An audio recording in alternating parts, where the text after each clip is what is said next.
ആ നഗരത്തിലെ കോടതിമുറിയിൽ നിശബ്ദത തളംകെട്ടി നിന്നിരുന്നു. പുറത്ത് സോഷ്യൽ മീഡിയയുടെ വിചാരണകൾ ആളിപ്പടരുകയാണ്. ഷിംജിത എന്ന സ്ത്രീ തന്റെ രണ്ടാമത്തെ ജാമ്യാപേക്ഷയുടെ വിധി കാത്തുനിൽക്കുമ്പോൾ അവരുടെ ഉള്ളിൽ ഒരു 100 ചോദ്യങ്ങൾ അലയടിക്കുന്നുണ്ടായിരുന്നു. ഒരേ നിയമപുസ്തകം തുറന്നുവെച്ച് നീതി നടപ്പിലാക്കുന്ന അതേ കോടതികളിൽ നിന്ന് ഇതിലും വലിയ ക്രൂരതകൾ ചെയ്തവർ ജാമ്യം നേടി വെളിച്ചത്തിലേക്ക് നടന്നുപോകുന്നത് അവർ കണ്ടിട്ടുണ്ട്. സ്വന്തം കുഞ്ഞുങ്ങളെ ക്രൂരമായി ഉപദ്രവിച്ചവരും ജീവിത പങ്കാളിയെ ഇല്ലാതാക്കിയവരും ഇന്ന് പുറത്ത് സ്വതന്ത്രരായി വിലസുന്നു. എന്നിട്ടും ഷിംജിതയ്ക്ക് മാത്രം നീതി അകലെയായിരുന്നു. ഇതൊരു മുന്നറിയിപ്പാണോ? അവർ തന്നോട് തന്നെ ചോദിച്ചു. സാധാരണക്കാരായ സ്ത്രീകൾക്ക് നേരെ ഉയരുന്ന ഒരു അദൃശ്യമായ വിരൽ പോലെ ഈ ജാമ്യം നിഷേധിക്കൽ അനുഭവപ്പെട്ടു. ഇതിനു പിന്നിൽ പ്രവർത്തിക്കുന്ന സ്വാധീനശക്തികൾ ആരെന്നോ അവരുടെ ലക്ഷ്യമെന്നോ ആർക്കും അറിയില്ല.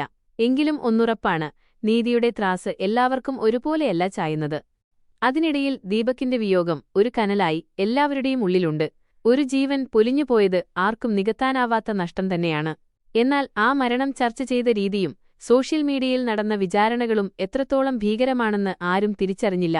കീബോർഡുകളിൽ വിരലമർത്തുന്നവർ അറിയുന്നില്ല തങ്ങൾ തൊടുത്തുവിടുന്ന വാക്കുകൾ ഒരു മനുഷ്യന്റെ ജീവിതം തന്നെ തകർക്കുമെന്ന്. കോടതിയുടെ വിവേചനാധികാരം എപ്പോഴും ശരിയുടെ പക്ഷത്താണോ എന്ന് ജനം സംശയിക്കുന്ന ഒരവസ്ഥയിലേക്ക് കാര്യങ്ങളെത്തിയിരിക്കുന്നു. നിയമത്തിന്റെ കണ്ണുകൾ കെട്ടിയിട്ടുണ്ടെങ്കിലും പുറത്തെ ലോകത്തെ സ്വാധീനങ്ങൾ നീതിയുടെ വഴി തിരിച്ചുവിടുന്നുണ്ടോ എന്ന ചോദ്യം വായുവിൽ അവശേഷിക്കുന്നു.